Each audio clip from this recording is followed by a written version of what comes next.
We're on item 9. We've commenced item 9 with the submissions of the City Centre Advisory Board and the Waitemata Local Board, and we'll now hear from our staff. Principal writer and leader of this body of work is David Rankin from Panuku. We have to his right, our left, Daniel Newcomb from Auckland Transport and George Weeks from the Auckland Design Office. Welcome to you all, and David, your call. Thank you, Mr. Chairman. So today, I guess, marks the culmination of a series of workshops, as you noted earlier, really to, I guess, make publicly available a lot of the information that has been built up and discussed with you informally, and to enable us to get some decision making to enable ongoing progress and momentum with the finalisation of the strategies and with implementation. As has been noted already, a singular feature of the work to date, and I think a major improvement on past practice, has been a genuinely whole of council family approach to this exercise.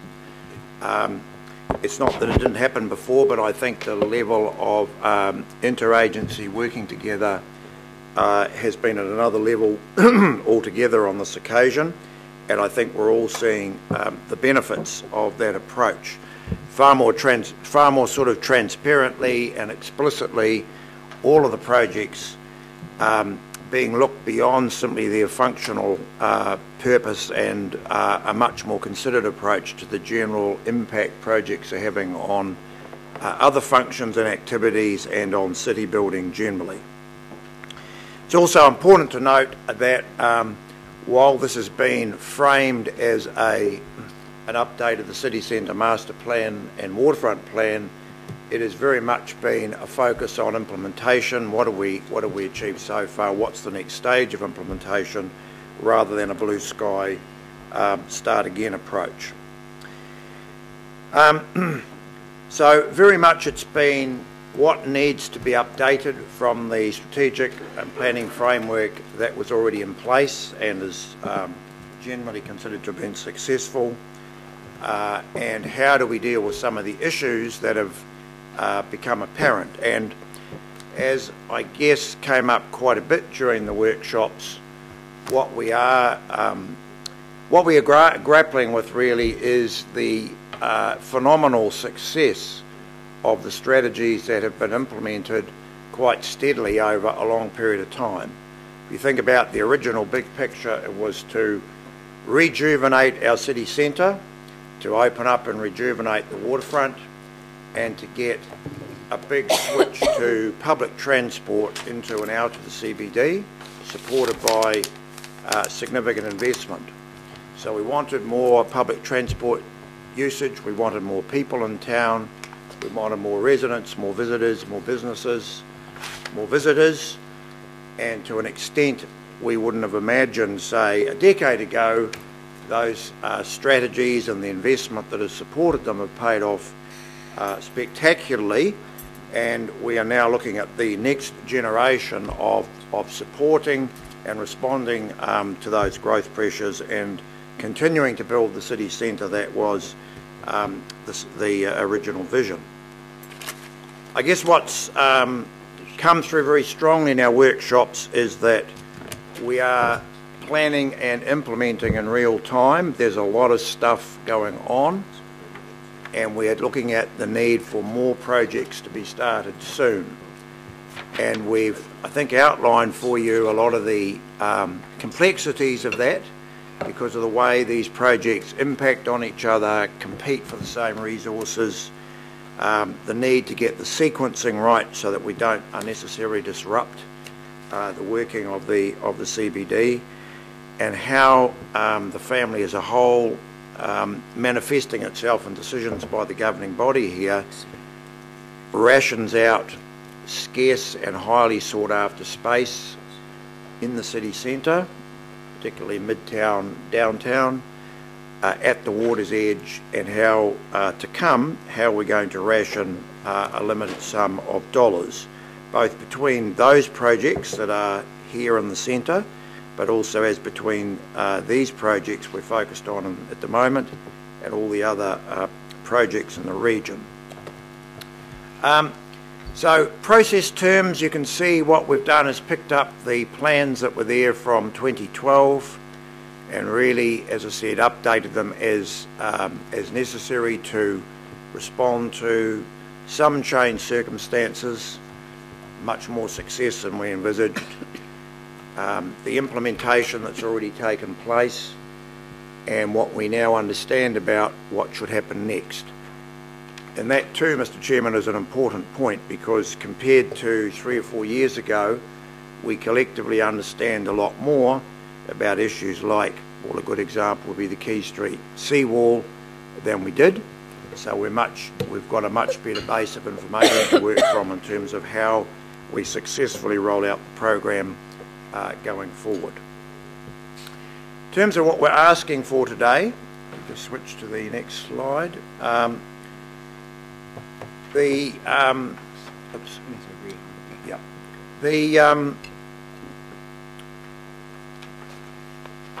The key thing is really to sustain the momentum. We don't have time to sort of sit back and put everything on pause. We need to keep on working through the right balance of thinking for the medium and long term, but also getting the decisions that we need and the clarity about priorities to enable us to get on with things that need to happen in the next year or two. And coming in over the top of a lot of that thinking at a reasonably advanced stage of our process has been the America's Cup. So it is important, even though some of these things might seem a little way into the future, to enable us to plan our work and allocate our resources with confidence, which is why we're asking for a number of the decisions that are captured in the comprehensive set of recommendations that are in the report. But essentially, if I were to summarise them, it's seeking approval for the updated implementation of the 2 core documents which came about as flow on from the Auckland plan.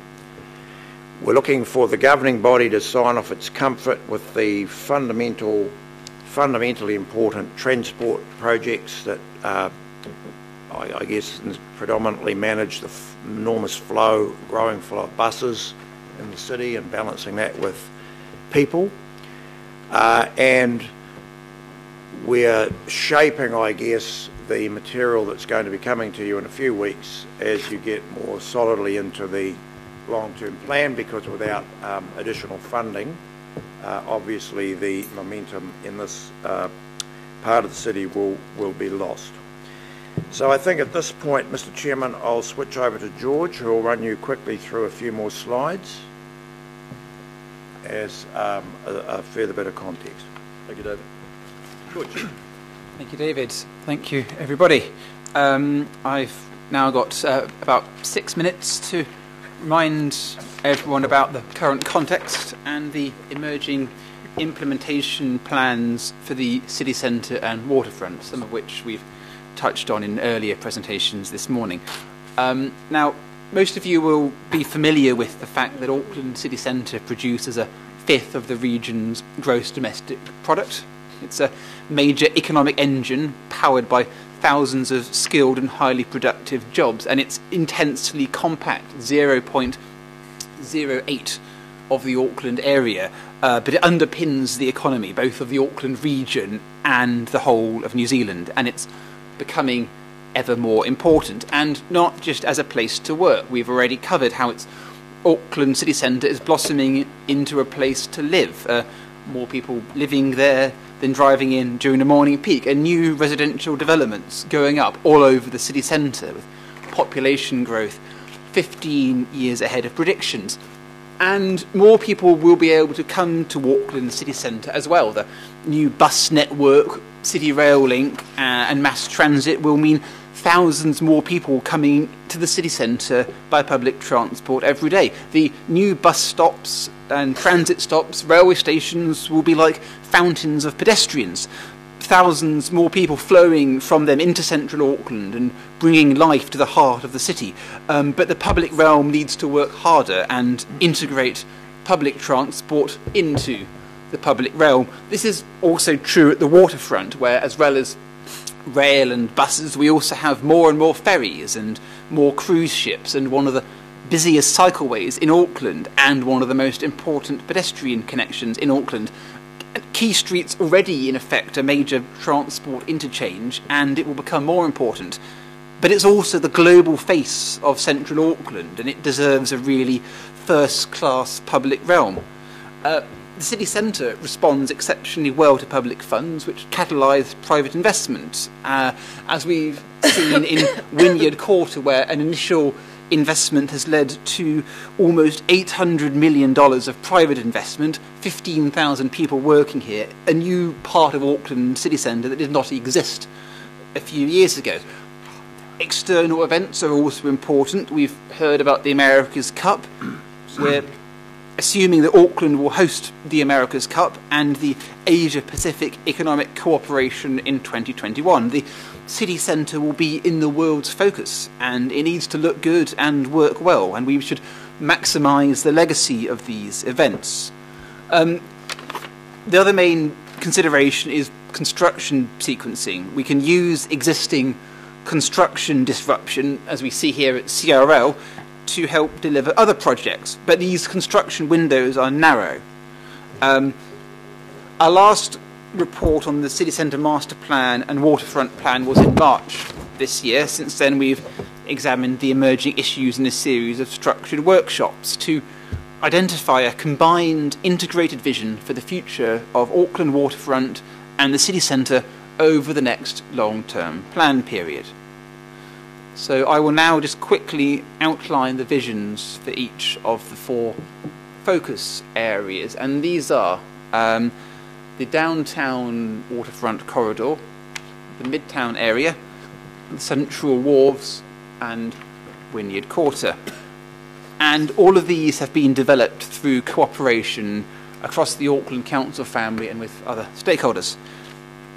For downtown and the waterfront, a sequenced programme of high-quality transport and streetscape will deliver new civic space in Lower Queen Street and Central Quay Street, and better public transport to the east and west. The overall vision is centred on delivering a coherent public realm via a series of coordinated steps in collaboration with adjacent private sector actors, seamlessly integrating transport and public realm.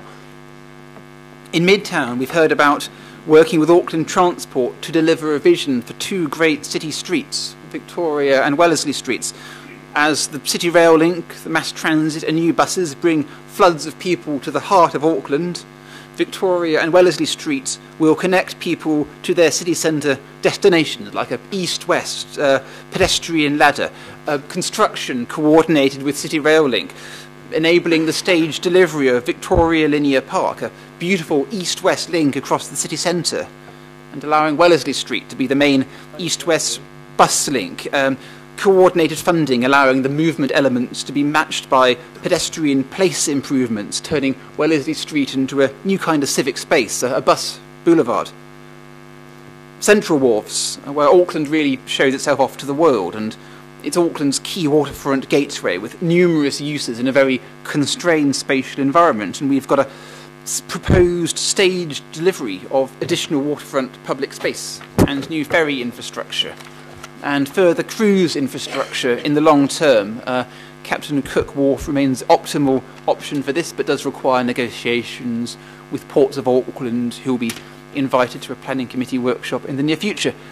And finally, Wynyard Quarter. I mean, key drivers include the information about the growth of the city centre and the strategic need for a new city centre park, alongside major transport proposals for Wynyard Quarter, and the preferred direction proposes realigning the Wynyard Point Park and connecting it to Daldy Street Linear Park and Victoria Park. So, I mean, to conclude, this is a really exciting time for central Auckland. We've got a clear vision for implementing the city centre master plan and waterfront plan, with great public realm integrated with public transport, bringing benefits not just for central Auckland or even just the Auckland region, but for the whole country. So I will hand over to David just to round things off and where to go from here. So thank you for listening. Thank you, George. There's probably not much more needing to be said, Mr. Chairman. As I said at the outset, the recommendations have been designed to try and, if you like, grip up all that we can from the material covered in the workshops. Picking up, which this slide illustrates, the interdependencies and complexities of projects and the need to both prioritise and implement in a careful way, recognising all those interdependencies. These recommendations give us some clear pointers, carrying on with the public engagement needed on things like the park at the waterfront, and put some shape around the prioritisation debate around these projects that will be taking place in the context of the LTP workshops. So probably, Mr. Chairman, it's best that we hand over now for questions. Thank you. And Daniel, your matters have been addressed through George in part. Thank you. So members, at the outset, I would like to move, and it's seconded by the Mayor, the recommendations as they are from our joint staff, the joint staff recommendations, and it's A through to F, and I will move those, seconded by the Mayor. But also want to signal to you that I have received 2 amendments that are proposed to be put as amendments by addition, and I will put those on the screen so you can digest and consider those 2 amendments. And one is from Councillor Hills. Do I have can I take the second now? Do you have a second for your amendment, Councillor Hills? Yep, I'll second it. Councillor Kathy Casey, thank you. And then the other one is amendment by addition as well from Independent Māori Statutory Board Member Tauhenare. Do I have a second for that? Councillor Fessel Collins, thank you. So I want to I think we might consider the amendments after we've taken questions, members. So we'll take questions of staff now, commencing with Councillor. I just have some amendments for option 1. Can we have those in writing and bring them up? Yeah. Okay, and we'll, that's the first time I've seen them, so I'll just read those. Do you have a question at this point? No, I just wanted to... Okay, well, I'll consider those and put them up as well. Councillor Clough, thank you. Questions at this time, members, on the report, and then we can interrogate the amendments that are put before us and then come to the substantive. I'll take, I've got Councillor Casey, Member Henare, and then Councillor Hills. David, a couple of questions. The one worry I've got, and it's the elephant in the room, if we go to the long-term plan with whatever we decide today, and then the America's Cup decides something quite different that's in opposition to what the public want or don't want, how's that going to work? Or is the America's Cup plan going to be ready for the LTP? Yeah. I just don't understand how we're going to do this. I've got a couple of questions. Yeah, the work will have to commence, implementation work will have to commence on providing for America's Cup bases pretty quickly, and so the decision-making time frame is envisaged to be within the time that would fit in interactively with the Council's LTP process. So when we go out to the LTP, it'll be with the America's Cup proposal? That should be nailed down by that point, yes, given that we've got to have bases ready by mid-2019, which doesn't leave a lot of time to get stuff built. Well, just on that then, having heard the Waitemata Local Board and you heard the City Centre Advisory Board, and having heard councillors' concerns at workshops, why are you still recommending the Halsey Wharf option for the super yachts? For the super yachts, I think it's important to put Halsey in its context. Halsey was put in the 2012 waterfront plan as a fairly conceptual idea and is what I would call of a future-proofing nature, because even back then it was apparent that there was going to be a significant ongoing pressure on the waterfront as a space as time goes on, and it actually had a time frame for something to actually happen around that concept in about 2032 or in the decade that followed it. So it was never envisaged to be something that was needed tomorrow, and nor was it ever something that had a sharply crystallised pressing need to be done tomorrow. Rather it was, if anything, if we've learnt anything from what's happened, it is that we are being caught by the need to provide for growth that's much more significant than we might envisage. And so it was put into the 2012 plan. It attracted very little comment or attention, and as a bit of future proofing, we have simply left it there as part of this process to date. But as I say, there's also been no move to try and move to bring that forward before the sort of 2030 plus time frame. So that's why it's still there, Councillor. So if it's effectively removed by Councillor Hill's amendment today, it won't be available then for the America's Cup proposal? Well, that's for you to decide. In terms of, if you're asking about how it's been envisaged for the America's Cup, the picture that I think we see is there are goodness knows how many competing ideas for locations for America's Cup, and every one of them, when you look at it in a balanced way, has pros and cons.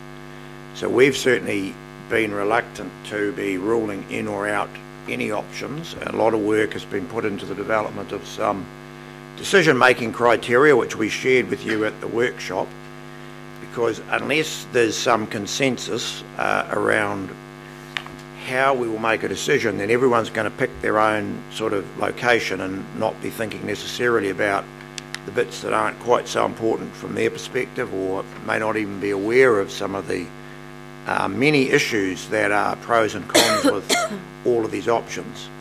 So we are underway with that work. We're sharing those criteria around with some of the stakeholder groups that have made representations to you, because we need a maximum buy-in, I guess, to the set of rules we're going to apply as to how we're going to pick a location. Otherwise it'll be impossible to get anything approaching a consensus on the best way forward.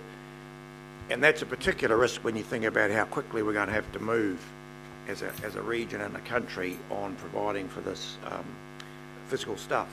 So we haven't ruled Halsey Street out. There are different people in Panuku with different views. There are different people in the council with different views. We all know that, and we're trying to keep everybody focused on a sound and robust decision-making process which will lead to wherever it gets to, and then ultimately the governing body will have to make a decision, I guess, in some interactive process with the Crown about what it's going to be and how it's going to be paid for. So the answer is yes? My answer is what it is, Councillor. Thank you, Councillor Casey. Leading question at the end there. Members, if we could just restrict, and you have been to date, at this stage, even though we've got a motion moved and seconded, I do want to consider the amendments together, and maybe we incorporate, maybe we don't. But at this stage, if we could pose questions, and then we'll move into debate. And I next have Member Henry. Thanks, Mr. Chair. Kia ora, David. I want to focus on just the Māori impact statement. Do you think that the engagement process has been robust? Yes, there have been two primary forms of engagement to date. One has been the Panuku Mana Whenua Forum, which has covered a lot of the plans and indeed projects and concepts. what I'm not so familiar with, but I have had information on, is that the CRL forum has been used as a vehicle because it was there and seen as a credible entity, was being used for some of the midtown dimensions of what we've been talking about. So from what I understand, there has been a lot of engagement. What I think is missing, and I participated a couple of weeks ago in one of the Panuku Mana Whenua Forum, where we got this articulated clearly, and that is that there's a sense of a lot of stuff going on in a lot of different places. People are being engaged, and we possibly need one council family iwi forum to look at some of these bigger picture things in a coordinated way before they then break down through the delivery agencies into the normal kind of way we each do projects and engage with Mana Whenua at that time. So I think to date the answer is yes, but we are aware there's an improvement that needs to be made, and that's being thought about right now. In terms of 67, it says Mana Whenua have made a significant contribution to the planning, design and development work, but it doesn't really give anything else about what that significant contribution is. I mean, I'm trying to. It's a nice platitude. Well, there is quite a lot of specific contribution that have been made. We actually sent a note to Brandy a while ago with some of that. I can read through this or send it to you, but there has been quite a substantive contribution made into both. Well, the problem is that we wanted some information, and we. I shouldn't go into statements. I should keep questions. But you're a member, Hanari. Well, it's hadn't meant a hell of a lot these days. Okay. No. Have you had any views expressed about a Māori cultural centre or a Māori tourism centre down the bottom of town? Anybody put that across the table? Yes, I recall there have been what I would call thoughts of that nature expressed. I don't recall seeing what I would call a proposal, but as a concept, yeah, those ideas have been floated, and I think we're very open to considering those when we get to that point in the planning process with things like the whatever the long-term cruise facility would be. Yep. Do you know? Sorry, Mr. Chair, I've only got 2 or 3 left. Do you know what the Te Aranga design principles are? Certainly. Do you use them? Yes, we do, and I think the council family does. Have you used them in this this particular? Well, where projects are at implementation stage, as appropriate, yes. Because what we need to remember that what's covered in this report is a bunch of projects that some have been implemented, some are being implemented right now, and some are ideas that are seeking funding. Yeah. And so, for example, Panuku has quite clear protocols around the use of te ranga and to when and how, and how we decide with Mana Whenua where that will be used, and as do the other implementation agencies. Okay. I suppose my last, or actually second to last question is if you were to go up into space and you would think to yourself, what's different between what is being proposed here than anywhere else in the world? What's different? Well, Auckland has its unique characteristics and personality. I guess what could be behind your question, obviously, is the uniqueness of the Indigenous people here and how we reflect that in the both in our planning and in Got that one right? Yeah. Obviously, it's not probably the only thing, but it's clearly it's a significant thing, and certainly I I know enough about how all these things are being implemented in the debate around the plans to know that that is a very real consideration in the thinking. Okay, last one is about 69. The Panuku Mana Whenua Forum has noted that it's difficult to make comment on detailed implementation of waterfront projects while there are unresolved Treaty of Waitangi claims. I'm not sure whether I understand that. I mean, it would seem that the unresolved treaty claims are being used as a sort of, well, we can't go any further, we have to settle those first sort of issue. Well, perhaps the best example I can give you is one I've been a bit involved in myself, which is Panuku has been endeavouring for a while to get a resource consent for the pole, what's known as the pole mooring project, which is a reclamation and extension of the West Haven Marina. Yep. And these issues have been front and centre in terms of our dialogue with Mana Whenua, and issues of ownership, funding and the like. And there've clearly been some indications that there are issues of principle that might apply to other projects that will flow from these initiatives. So it is very real. But you can't make a decision because we're not saying that at the moment. It's just, I suppose, from the point of view of implementation, it's one of the issues that we have to manage our way through. Thank you. Thank you. Councillor Hill's question. Thank you, Chair. I just have questions for Daniel, and I know you guys have worked really hard to try and make space for Linear Park and other things, but two questions. Is Quay Street East the only possibility for the buses to terminate there? And the other issue I have is although the resolution says subject to further consultation, investigation and completion of business cases, will there still be an option of the Wellesley Street slip lanes near the university to be investigated at the same time? I know the university isn't keen, but to me I worry about the cost, even though if there's creative solutions, I worry what just going and investigating the university station or the Grafton Gully option is, if there's other more reasonable options. Yep. Yeah, sure. So the first question about Quay Street East, the current proposal, I don't know if you can flick up to that one so we can have a look at the plan that we had before. Some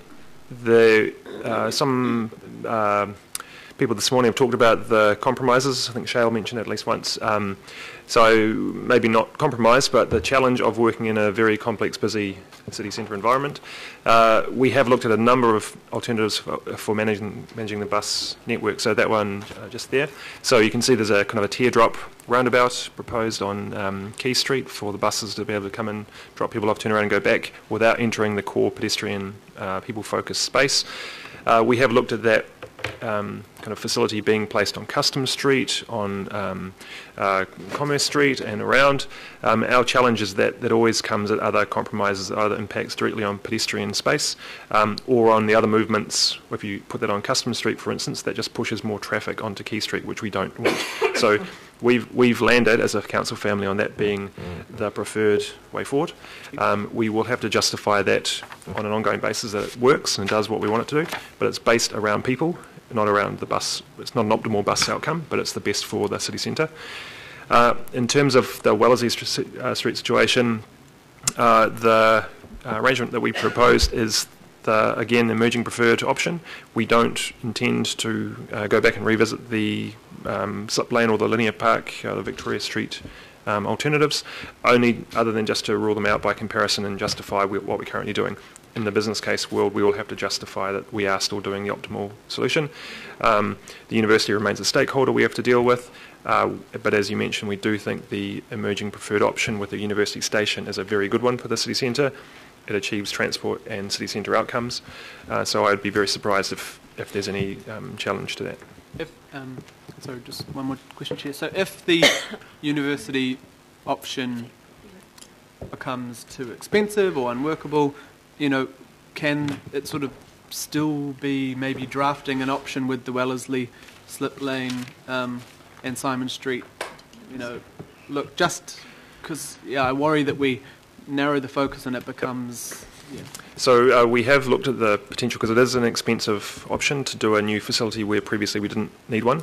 I think if it became that much of a challenge, we would just look to scale down that facility as best we can and retain the general approach and the general intention, rather than go back to what was publicly consulted on and found to be unsupported. So the way forward from Auckland Transport is the new linear park supporting, public feedback supporting approach, and we'll find the best way through that with our stakeholders. I can't see a situation. It will be a challenge to make that work and make it a fundable situation, but I think there's enough support from this committee and others to make that work. Yeah, sorry, and to clarify, I wasn't talking about moving it back to Victoria, I was just talking about... Oh, the slip lane. Yeah, in all situations, I think we carry on with that as a preferred option. Thank you. Mayor Goff. Thank you, Mr Chair. What we've got is some really good recommendations here, and that's why I've seconded them. I think it's really exciting for the city. There's two things we don't have here. We don't have a funding estimate, and we don't have a time frame. And I presume both of those things are deliberately not there because they'll be dealt with in the long-term plan. But my first question is this. I presume that this can be extended over a period of time that may be necessary in order that we have the funding to meet the costs. That almost goes without saying, but that's the intention. It's not simply something that'll go within the 10-year budget. No, I think we're aware that these things have to be prioritised, and I guess what we've focused on is trying to make sure that everyone understands the trade-offs and the implications of doing certain things and not doing certain things, and to understand that it would make sense financially and in other ways to group certain things together. But they're all ultimately trade-offs and choices. Okay. My second question is much more specific, and it's really around the Captain Cook Wharf proposal, because we heard earlier both from Waitemata Local Board and from the Central City Advisory Board that their preference would be a cruise ship extension on Captain Cook Wharf, but also that as a base for the America's Cup. And this question is premature because we've set up a committee to look at all of the options, so we don't have any of the evidence and we don't have the backup material we need to make a decision. But couldn't you assume that, presuming that we want to hold on to the America's Cup, and we could be having competitions here for the next 4 years, 8 years or 12 years, that those two objectives will clash? That if you need the Captain Cook Wharf for cruise ships, we've doubled in the last 10 years to over 100, we'll double at least in the next 10 years, that there'll be a clash of objectives, so we cannot use Captain Cook Wharf both for cruises and for the America's Cup base. So Captain Cook Wharf is one of the, in that list I referred to, that's going to be assessed against the criteria. Certainly your point about how you would reconcile over time America's Cup challenges with would tend to come at the same point as peak cruise season. That's an issue. Another point, I guess, is to be viable for this coming challenge would require Captain Cook to be released pretty quickly, and one would sense, based on past experience, that would be a challenge. They know what you mean. So it's there, and I think the sort of point you're making is one of the issues that's, if you like, a con. Thank you. Reserve the right to speak, Mr. Absolutely. Thank you, Mayor Goff. Councillor Hulse. Thank you. Mine follows on from the Mayor's question. It's almost a question of talk us out of Captain Cook Wharf, given the fact that there is the ability to utilise Marsden, which may not have a long future, for some temporary structures. So I follow the Mayor's line of question, and the thing I'd like to raise, Mr Chair, is somewhere there's an intersect between what cruise ships need and what America's Cup might need. What are the opportunities for looking at a long-term benefit for cruise that deals in the shorter term with America's Cup? because I hear very clearly from our previous presenters their concerns around Halsey Street, and I know that Councillor Hills is going to raise those issues when he speaks. So other than just generally caution about sliding into the America's Cup location decision, because the best way to deal with that is probably once we've applied the criteria and we can all see. But Mr. John Smith, I think you're probably able to add a bit more value to that than I can. Thank you, David. Thank you, Councillor Darby. If I understand the question correctly, Councillor Hulse, we do face that dilemma that if we need to repeat the defence of the America's Cup over a number of sequences, then it does have impacts on what we might otherwise see as the legacy outcome of investing in that form of infrastructure. And that issue is taken care of within the criteria that we've developed for assessing the America's Cup bases. And it is potentially an issue that allows us both to think that we're investing in infrastructure that's for the long-term benefit of Auckland, but also we need to understand that if we can't actually get access to those legacies within a reasonable time frame, then it is to some extent sterilising some of that investment. So it's a really tricky issue, and it comes into play in all of the locations that have been raised within this report and by the local board and the City Centre Advisory Board. And I think everybody is being a little bit taxed by how to actually deal with that. And as David mentioned, it's probably a little early to actually come to grips with that until we have actually gone through applying the criteria and being able to bring to you where that actually leads us to as an answer. Okay. Thank you. I think, Mr. Chair, the complexity and the number of moving parts in this is well acknowledged. I think as a council we may have to make that really difficult call on how we prioritise America's Cup investment long-term as we might want it to be over the legacy elements and the risks of sterilising an area for what is essentially, and I acknowledge this might be heresy, what is essentially a once every 5 years or whatever sporting experience. Like, you know, the rest of Auckland will hate me for saying that, but somewhere, you know, it's very exciting, but let's not put at risk an extraordinary piece of infrastructure that could be available for the rest of Auckland in perpetuity if we get it right. So it's just manage our expectations around America's Cup. And my final question is, at some stage we will need the real facts and figures around the super yacht industry. I'm not quite as dismissive of the ability for the super yacht industry to contribute to the economic future of Auckland. I know a hell of a lot of people out my way out west are actually involved in refitting and servicing the super yacht industry, and I think we just need to caution a little bit before we sort of fling it away as something that's just a rich person's sport. It might be a rich person's sport, but it's certainly is supported by our community. The question is, when will we get those figures? And the question's to you. No, I'll direct it to the staff in terms of that. Thanks very much. Are you asking that, Councillor, in the context of the Halsey Street? I am, because I think until we have those kind of figures clear, we're going to keep pushing the decision away. Yeah, we probably weren't, as I was, I guess, intending to convey earlier, we probably weren't intending to do a whole lot of work in the immediate future on the future proofing of Halsey, because it's not going to be prioritised for this LTP. It's always been envisaged to be something much further out, unless that story gets complicated by the America's Cup debate. So at the moment we're probably not planning anything on that because it's just too far out, and we don't think we don't think there's the funding there, and we doubt that there's any public buy-in to the need for something that's really at the moment future-proofing. Thank you. Councillor Filipino. Thank you, Chair. David, so look, I just want to carry on from Councillor Hulse.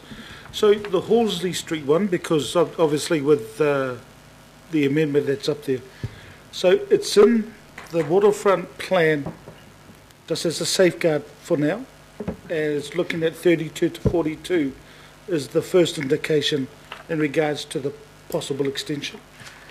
So the only difference is going to be what happens around the America's Cup, and whether that then gets accelerated, for want of a better term, through to 2021. Will the Halsey Wharf extension only be for super yachts? Is that the only reason that it'll be extended? As what was envisaged in the 2012 plan, I think that was put there as a concept, if you like. there's no business case behind that, and whether at the end of the day, as time evolves over the next 5, 8, 10 years, that's the needed for that. Whether there's something else needed or whether it's not needed at all is yet to unfold. Okay, and Chair, the reason I asked that the context I asked that question is because everybody's, even in the report, it's around Horsley Wharf Extension super yachts. That's all I'm hearing. This is the reason why I asked the question. Yep. Supplementary question. In regards to the amendment that's up there, David, if that goes through, what happens in regards, I'm assuming then that the waterfront plan, that basically gets taken out of that, it gets taken out of any future proofing that there may be. So that's one question. Is that's that correct? Yeah, that's correct. That If it's taken off, it's taken off. Yep. And so second question through you, Chair, is that if it does and it is successful, what happens then if in the next year or two it's, well, hey guys, we need to end up doing it, it then gets brought back through to here via the advisory, the Auckland City Centre Advisory Board? Well, I guess it is a fact that it can come out and at some future point, 5 years or whatever, someone can put it back in for something. Yeah. Okay. It's the nature of future proofing. Thank you. Council, Member Blair. Oh, kia ora, David. Thank you, Mr. Chair. Just follow up from Member Tauhina there. I guess we're getting some conflicting information that the mana whenua forum engagement is successful. And I'm just wondering how you gauge success in terms of the information you receive and who the authorities are that are around that forum. Because in a forum, so I'm wondering how you gauge that success, whether it's signed off by the authorities, because the iwi authorities are quite sophisticated these days with commercial boards and as well as environmental teams. So I'm just wondering how you get that sign off. Well, I think the nature of my answers was, had there been what I would call credible and full engagement with iwi, and certainly insofar as the work components undertaken by Panuku, I'm personally confident with what I know that we've interacted with that in the same way we interact with our iwi forum on all plans and projects of significance. I'm not personally so familiar with the other forum I referred to, but I've had information and had someone check it that there's been extensive engagement. If in fact we've got a difference of view about the effectiveness of it, I think probably we need to come and have that discussion with you, because everyone in this team thinks that there has been a lot of engagement. The process hasn't been such of getting sign-offs, because we're not at that point where we're looking for agreement to specific things beyond the normal implementation of projects. But and I also just note again that we're aware that there is this unfulfilled request at the moment for a more cohesive overall forum to stop the number of different sessions and forum people are getting involved with. But we certainly genuinely think that the engagement to date through those two mana whenua forum has been substantive and meaningful. Okay, just as a follow-up, would you consider, as opposed to a forum where everybody's in one room, because there's different interests involved there, as reflected in the notes. Would you consider direct engagement with each of the mana whenua groups as a way to progress and get sign-off or consultation? So just to be clear, in respect of the Panuku Forum, all of the iwi in the region are represented on that, and we have good levels of attendance at our forum. Is there anybody here that's familiar with the other one? No? No. Yeah, just with that, David, I know that there's a couple that aren't. Yeah. So that's why I'm suggesting. So look, in principle, yes. I'm a little bit cautious about the answer because we could lead to a situation where that gets pretty difficult to resource properly, and a lot of one-on-one discussions might not be the best way to try and reach agreement on some of these overall big picture strategies and directions. But I know that when it comes to implementing particular things, there is a lot of one-on-one engagement with iwi where that's appropriate. Okay, thank you. Thank you, Member Blair. Councillor Simpson? Oh, myself, sorry. And no, Councillor Simpson, I called you first. Thank you, Mr. Chair. So you probably heard my transport question with regards to the other group. So sorry. I'm interested in is the concept that we don't have vehicle. Where is the vehicle movement east-west in the plan? I note that you say on point number 22 that traffic volumes have remained static for a decade. And I'd like to have those figures if I may. But yeah, I know that there are 30,000 traffic movements along Tamaki Drive, which drop down to about 27 once you get to Commerce Street. If you're going to stop traffic, vehicle traffic, if it's static and it's still going to be those kind of numbers, what is the route to go east-west? That's my first question. My second question is how are we modelling value for money outcomes in this proposal, or even the GDP increases? And my last question is, are you aware that Ngāti Whātua is looking at some sort of tourism cultural facility, either on the whenua or or on the landing, which is a few minutes away from the CD? Are you aware of that? So those are my three questions. So I can answer the transport-related part of that. So the approach for the transport for the city centre is we've had for the last decade static traffic volumes, but large growth in public transport and walking and cycling, and we foresee that continuing, and that not just that the traffic volumes are static, but we see less traffic in the core because it is more painful to drive right through the city centre, so that traffic which has to go east-west will naturally choose the easiest route, and if that happens to be using the motorway ring or some alternative route, that's what they'll do. What we don't want is to have large volumes of traffic dragged through pedestrian-focused areas. So we see the predominant east-west route in the northern part of the city centre being Custom Street, and that's where it would be prioritised for movement. That's also a very critical north-south pedestrian route, people crossing to and from Britomart and places like that. So it can't be all about the traffic, but we understand that there's a network that we have to deal with. The core principle being that we want less through traffic on Quay Street, because that's more of the pedestrian waterfront promenade area, but we still need to have some traffic there to service Princess Wharf and Queen's Wharf and places like that. So we see there will be some residual traffic there. We've done modelling to test different alternatives. So long as we can keep Custom Street moving fairly well, there is enough capacity in that area for the foreseeable future. And what will happen is that, again, the traffic will stay overall level, but there'll be more and more people, and we'll want to protect and encourage the pedestrians to be there. So I think just it'll become a human behaviour reaction that if you don't have to drive right through town, if you've got an alternative, you'll take another way of getting there.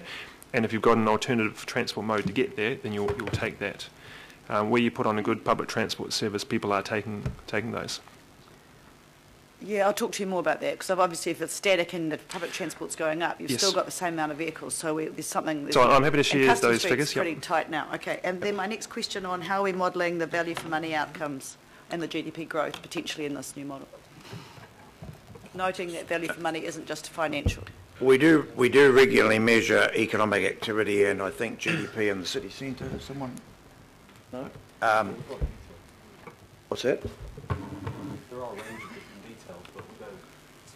these projects? No, no. The general GDP figures aren't going to be sensitive enough to pick up the impact of these particular projects. And as we know, unfortunately, because of the way local government is funded in New Zealand, general growth and economic activity in our area doesn't readily translate to funding for projects. That's the lowest. But all these projects will have to be put through the normal business cases that implementation entities have at the point when we get to, where that's appropriate. So we don't have a general value for money, sort of general overlay about, what is the value for money, and it's not financial. I don't want people to think I'm just talking about return on your investment, but it's more what is the absolute value for Aucklanders as a result of the investment and the spend. Are we doing a modelling around that? Well, we do modelling on the outcome, so you would have seen some of the slides in the workshop, and I think there was one there this morning that show we know that as a result of the investments which have taken place, there's a lot more economic activity in the city, there's a much higher foot traffic, retail is significantly healthier than it was a dozen years ago, despite the intervention of the GFC. We need to keep those measures, that's what I'm saying. Correct. We are keeping those measures. We are. Okay. Yeah. And my last question about the cultural... Yes, I am aware of that proposed concept, I guess it is more, but... It is a concept. Yeah, yeah. Thank you. Councillor Wayne Walker. Sure. Got a couple of questions around future-proofing. The first one goes to ferries. I note that it would appear that we're planning for a doubling by 2025. Having said that, I know from my experience around the Gulf Harbour ferry that it will likely double within the next couple of years. That's Gulf Harbour alone. If that sort of scenario plays out across the region, and there's no reason why it couldn't, are we going to have enough space and enough provision for ferries into the future? John, do you want to do that? Sorry, it'd be slightly unusual that the Auckland transport person's flicked to me on ferries, but I'll answer the ferry one. Because I've been working really closely with the ferry team within Auckland Transport, and where we are at the moment is that the ferry terminal itself has eight berths that cater for the current services, and they're intensely under pressure currently. So the plan is that that facility would grow to 12 berths, but the configuration of it actually allows it to be much more efficient than it currently is, which means that ferries don't actually have to spend as much time in each berth as they currently do. And effectively you get a lot more usage out of the same facility than the current configuration. And within the plan that we have, it's future-proof then to grow from 12 to 15 at some point in the future. So the numbers at the moment that Auckland Transport ferries have been looking at is that the ferry patronage would double by the middle of the next decade, and that the planned 12 berths that would figure on the western side of Queen's Wharf would be sufficient to cater for that, and it's future-proof then for further growth once that's finalised. Okay, and the other question I've got just goes to future-proofing around climate change, coastal hazards, sea level rise, storm surge, and looking at the guidance for local government, coastal hazards and climate change that's just been leaked. And that would appear to suggest that there's going to be significantly more emphasis around various adaptive pathways, much more emphasis around resilience. Is this implementation future-proofed? And I don't see any mention of anything to do with climate change, sea level rise or the like in this report, other than a brief mention of the improvements to the seawall. Well, I know those climate change implications are definitely taken into account by our planning team. Okay, and what's the projection that we're looking at within that in terms of sea level rise? I don't have that detail with me now, Councillor. Is there anyone who can help a lot more with that? No. We'd have to follow that up for you, Councillor. I think we are following the NIWA projections, and that is, I think, a metre 100 years hence. Sure. I'm just referring to this report that I've read that mentions 1.9 metres, for example. So this situation is changing dynamically and very fast. It is. Thank you. Councillor Watson? Thank you. Just a quick question. During the Battle of Bledisloe, if I can put it like that, during the last term at Council, one of the real concerns of the public was that sight line from Queen's Wharf down the Gulf to Browns Island.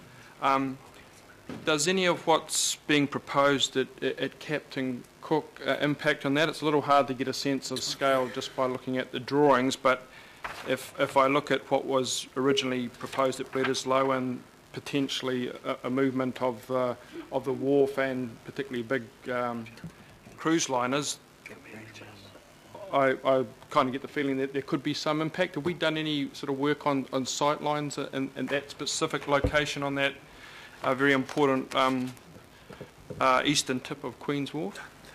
We haven't done any specific work on sight lines, but the proposed extension on Captain Cook is doesn't bring it out, wouldn't bring it out anywhere near to the extent of the Bledisloe Wharf currently, and therefore that sight line, which takes account of Queen's Wharf to Bledisloe Wharf, wouldn't be impacted by that particular one. But as part of the implementation process, we would look at that particular aspect. Thank you. Councillor Cashmore. Well, thanks, Mr. Chair. David, just to do with D, and I have a great degree of sympathy for what Member Henry and Councillor Collins are trying to achieve, but it's fairly difficult to do a business case when you don't have anything to hang it on, I would suggest. So is this a little bit premature? Well, I think it's really just asking us to consider the potential for those things as part of the thinking that it will evolve over time with Queen's Wharf and potentially a cruise terminal on Captain Cook. So it's just asking us to take those into account as we do that work as part of the business cases, so I don't see a problem with that. Right, thank you. That's all the advice I need. Thank you. Final question from myself. There's a lot of discussion, David, about legacy. And I'm just wondering how Panuku view and understand legacy. George, your department as well, how you understand legacy. So does legacy include leaving things, respecting the natural composition that's there, rather than just building something that is going to be used in another way or adapted for a different use in the future? So I just want to get a sense that our staff that are working in this area, do they respect the word legacy as also leaving the natural systems and leaving the cultural footprint?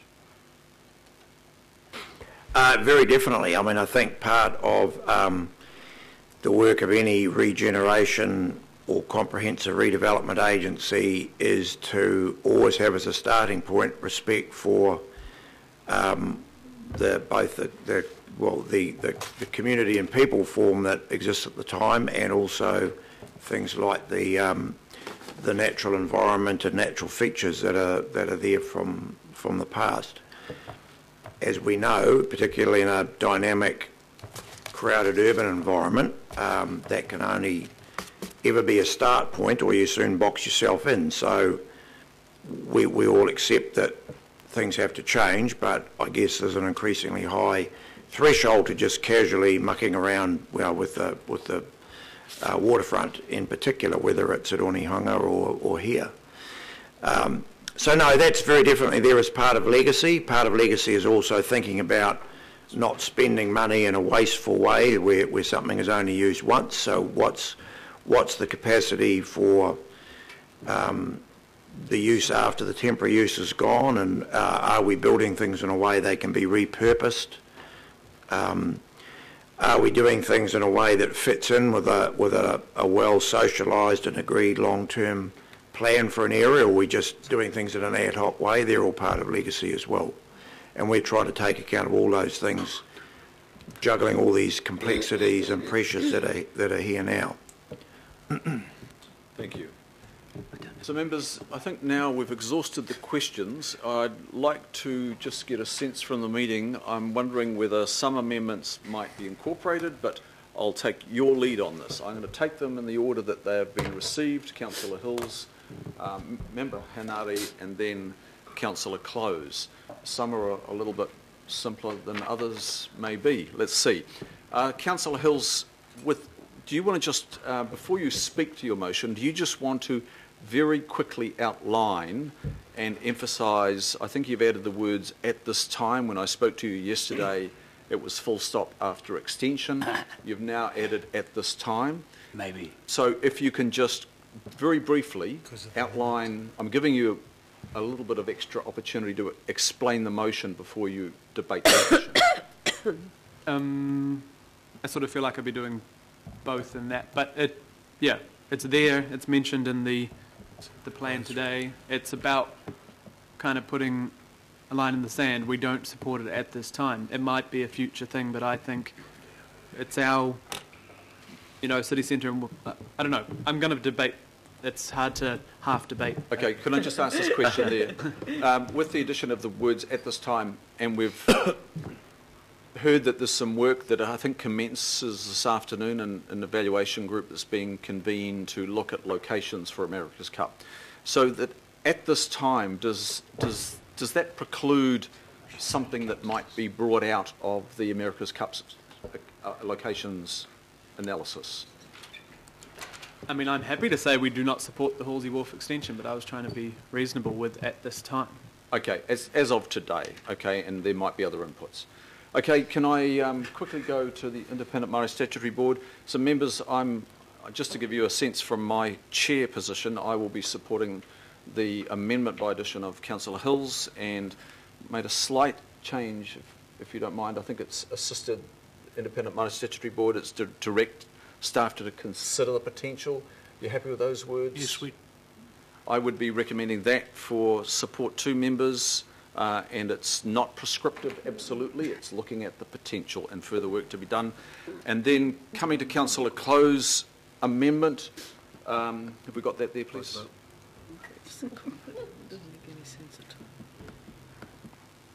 And I think that's consistent with the thrust of how the concepts are being designed for Quay Street. And then I've suggested that the word "removal" be added to the last line there. Councillor Clow, you're good with that? Any further explanation before you debate it? I'm happy to be incorporated. I just wanted it as an amendment so that there would be emphasis on those two aspects to be taken into full consideration. That's all. Okay, support that. You're happy for it to be incorporated? Yeah. So can we just take that one, and is there a general willingness to incorporate? Why don't you incorporate all of them? I'm just taking, thank you, Deputy Chair Casey. I'll incorporate that one just with, and can I incorporate yours, Member Henry? Yes, sweet. Incorporate. Is there a willingness to incorporate Councillor Hills? I've got a problem with that. Okay, I'm going to take Councillor Hills. It's moved and seconded. The other 2 are incorporated, and I'm going to take this as an amendment by addition.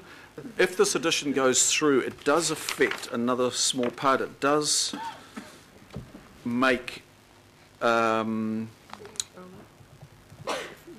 there's an adjustment. I did pick it up. Yeah, sorry, can you scroll that up again, please, so we can see it? If this does go through, then this needs to be changed as well. Just adds a B. Because it's an update of the implementation plan. Councillor Hills, it's moved, seconded by Councillor Casey. Your call.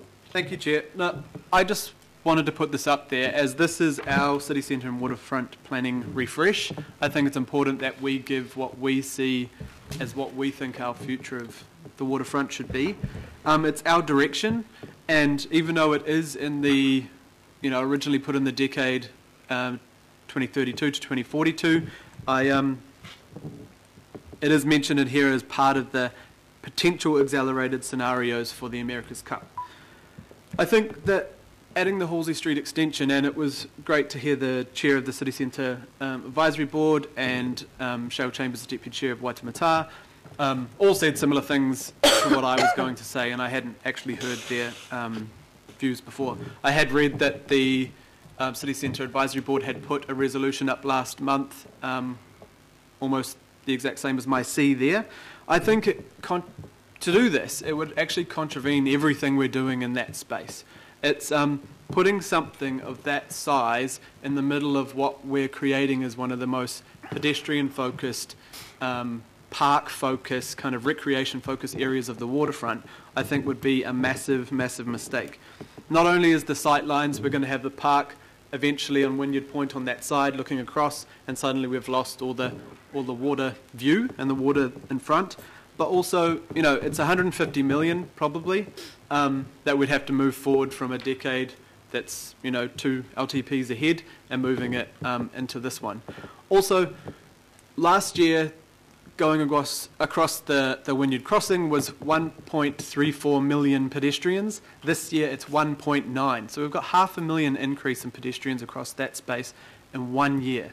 We're also creating a fantastic pedestrian focused place on the other side from Britomart, and then eventually creating a Wynyard Point zone. But also, that's one of the most exciting places for people to visit now on the waterfront now, the Wynyard Quarter, Silo Park, all that area.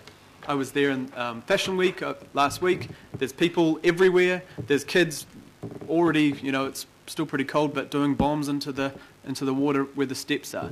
If we suddenly add something for the America's Cup, which it says here, we will contravene that whole space. I wouldn't expect anything else other than we'd have to put in traffic lights in that area to control the pedestrians like we do up Queen Street.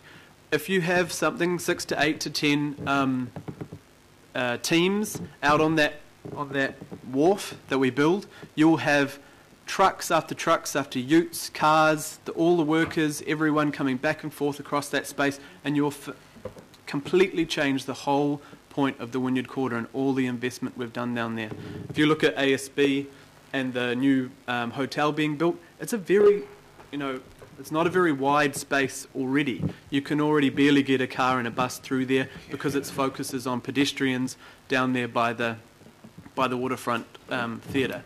I think we need to put the line in the sand and say this is not a good idea to put a massive structure like this, which will largely be, you know, if it says in here it's for the America's Cup, it's going to be for people and workers and service vehicles that whole time. I also don't think the current Halsey Street Wharf is being used as well as it should be now. We've got the event centre there, but I've been down there several times in the last couple of weeks to check it out. It's largely cars, but most of it sits there empty. And it's sort of a little bit weird that we would, you know, even think about extending it again. The other thing is, if we are looking to potentially Marsden or Captain Cook, then you've got all the access coming off the motorways and other places for those vehicles to come down and not messing with the whole city centre and everything we're doing. Yes, I know we can look for options. Yes, I know that there's a lot being done, but we need to put a line in the sand and say, why would we invest all this time and money and, you know, basically from Wynyard Point through the new crossing that's on the books to build, and then to the viaduct, and then to the Quay Street, but then right in the middle we're going to stick something that will have hundreds and hundreds and hundreds of vehicle movements across there and create what I think is not a good space for the future. So that's why I put it up. I think we need to say what we think is important. I don't think it's going to preclude the America's Cup at all, but it's important that other options are focused on strongly, and this isn't just seen as cool, we can easily build a wharf within the time, brand new out there, and then we're left with something I think is not good for that area. So thank you. Thank you, Councillor Hills. Are there other speakers to this amendment? Councillor Cashmore, and then the Mayor. Thanks very much, Mr Chair. And, you know, my heart agrees with Richard, but my head says no. For the very simple reason, I think it would be unwise to exclude any potential venue until we actually know the details that surround the challenge. And we're not knowing that until the end of this month, I believe. There are also very serious constraints around time. You know, mid-2019, when the first races and the crews arrive on site, will be upon us in the blink of an eye, very quickly. So there may have to be an intermediary step before we have a more permanent solution as a home for America's Cup. We don't know that either yet.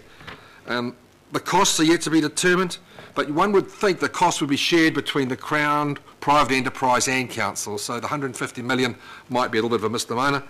And we also need to think really hard, and I know David and the team have done this, about cruise in the future. You know, cruise is growing rapidly. It's every 10 years it's doubling, and that time frame is condensing. It has to, no matter whose figures you take, they're very meaningful, and the growth is very meaningful. And I just believe we just need a bit more time. Let's get the actual figures, the realities, some more truths, understand what the challenge is going to be, and look at the time constraints for build, and come up with a solution for you, because there will be a solution. It might be a two-stage solution, but there will be a solution, and let's come out with the best outcome for all of Auckland. Thank you. Other speakers to this?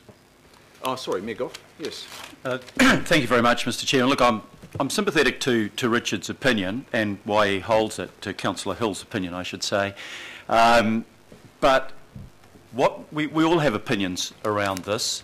What is really important is that we test those opinions against hard evidence. When we won the Cup, I think most of us around this table thought that this is a great opportunity for Auckland to showcase us not just as a beautiful harbour, which we are, but as a smart city that can produce world-leading technology.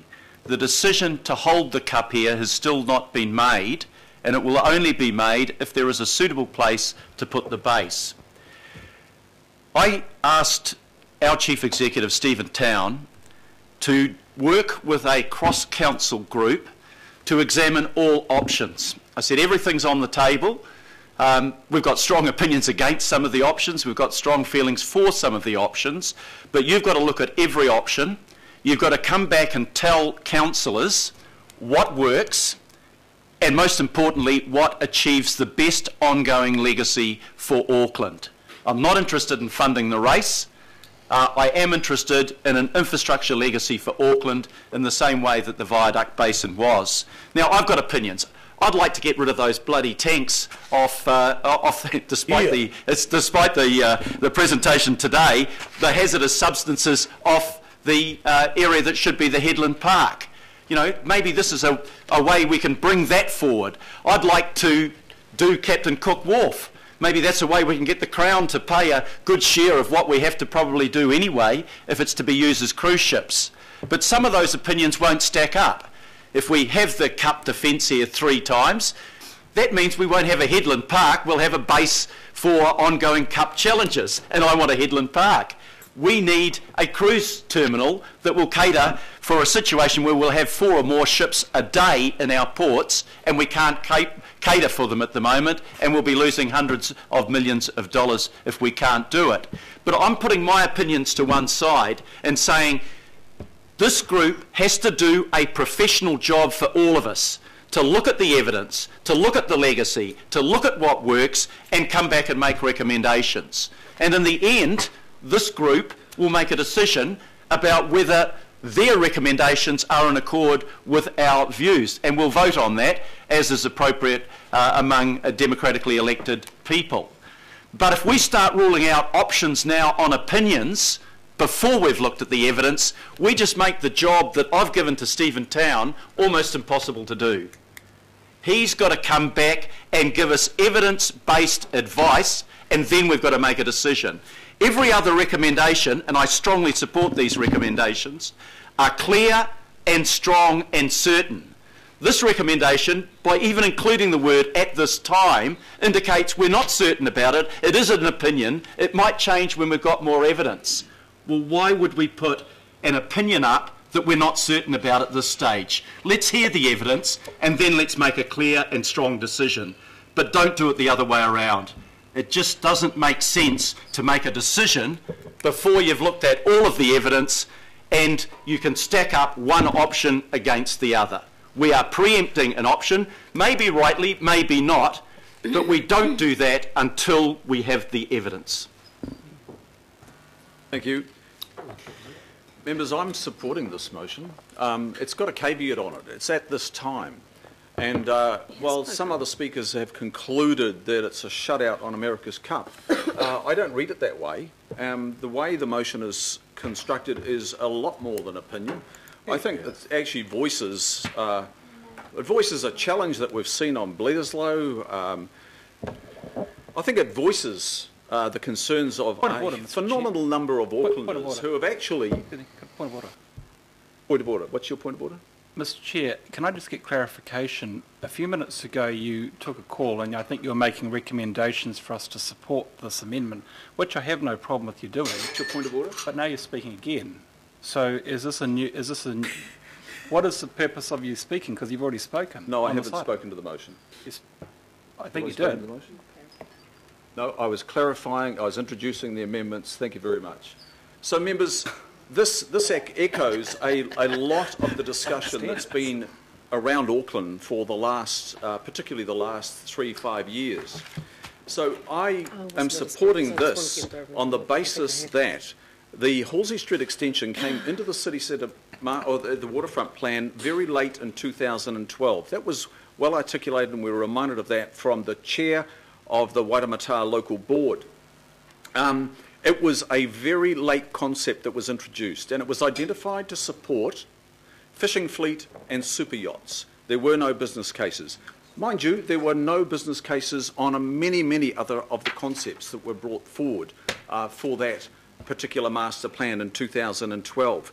We know now that the fishing fleet is in decline, and we understand that a lot of the fishing fleet is now working out of Manukau, attending to that quota on the western side, though there is a fishing fleet on this side that is berthed at Halsey Street and the surrounds there, and you can see them there.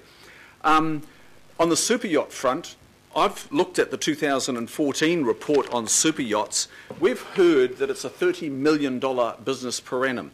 That is peanuts for Auckland, and when you look at that business case, some 35% of that 30 million is actually on lube and oil changes. No value added there. Refits account for only 20%, repairs and maintenance only account for 12%. There is no great business benefit to Auckland in parking up mega floating mansions on the waterfront that are owned by occasionally visiting oligarchs and sheikhs, etc. There is no real value. You don't obliterate your water space by prioritising it for the privileged.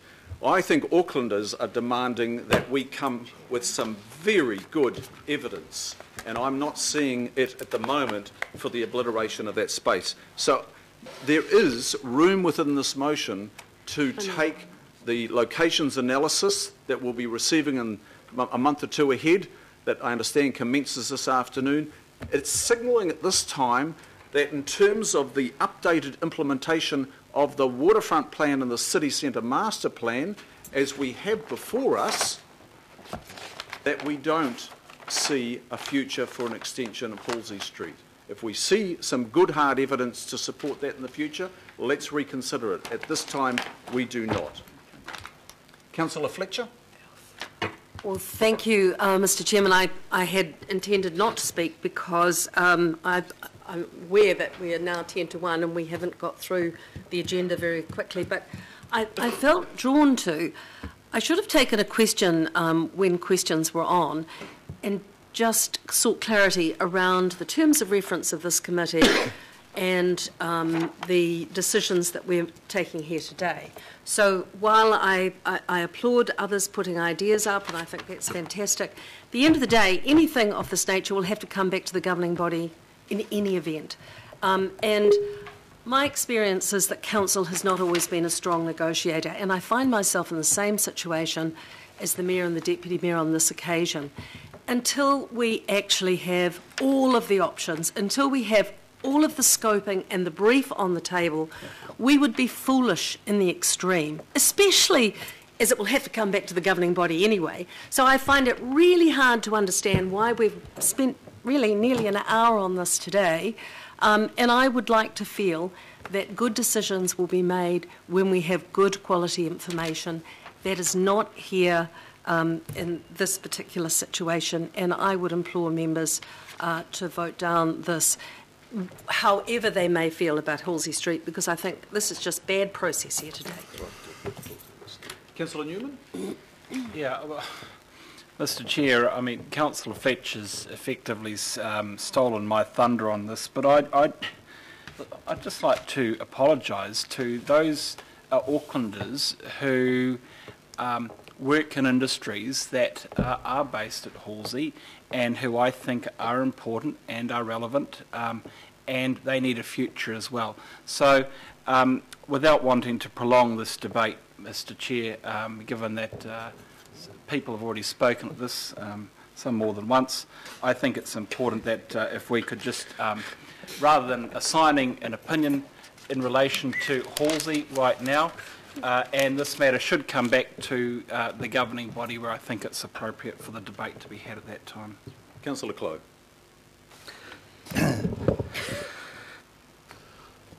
Certainly, I've heard, hands off our harbour and the Waitemata Local Board and the City Centre Advisory Group on their views on this. And to be quite honest, Halsey Wharf is not my, at this stage, but I want to be objective about it, is not my option for the America's Cup. However, I can't support this because I believe we've just got to leave all the options on the table. I think it's our fiduciary duty that we look at everything. And just to reinforce what Deputy Mayor said, I mean, we've just got huge growth options that we have to really be looking at, and going forward it may well be that we have to look at Halsey Wharf and way in the future, but then again if it comes up and an extension sooner rather than later with the assistance of the government or whatever, we've got to take that into account because our funding is pretty damn constrained. It's also, I can't support this. I certainly understand where the mover and second are coming from, but I won't be supporting it. Councillor Filipina. Thank you, Chair. Look, I did some sort of stuff around the boost for our economy, not only New Zealand but also Auckland, and there's a report that was done by the New Zealand Herald, that's Bernard and Eugene, and it just sort of highlighted $640 million came into the economy, but that was, and also thousands of jobs came through to New Zealand. But the interesting thing for me, the Auckland share was $473 million just for Auckland. And I mean, I think with this particular amendment here, it's sending the wrong message, I believe. And I mean, I'm just going to sort of just reiterate again that look, we need to keep this on the books. We really do. We need to keep this there as an option. And I think we just send the wrong message saying that, look, don't even go there, don't touch Halsey Wharf, because that's exactly what I think we're doing here, is saying, look, yes, we may end up, we still don't know whether it's going to come to Auckland, the defence of the America's Cup. We don't know. But the benefits that I sort of had a look at the article that was written in 2000, man, I'm saying, look, 423 in 2000. Man, you know, that's so for me, it just keeps it on the table. Who knows what we will do once we get the information, and this is the question why I asked David, who knows what happens when we get the information around where the America's Cup's going to be held? Who knows, we may end up saying no, Halsey Wharf is not going to get touched. Well then, let's make that decision then. Thank you. Thank you. I'll put that to the vote. By division. Thank you. Councillor Casey's called for a division.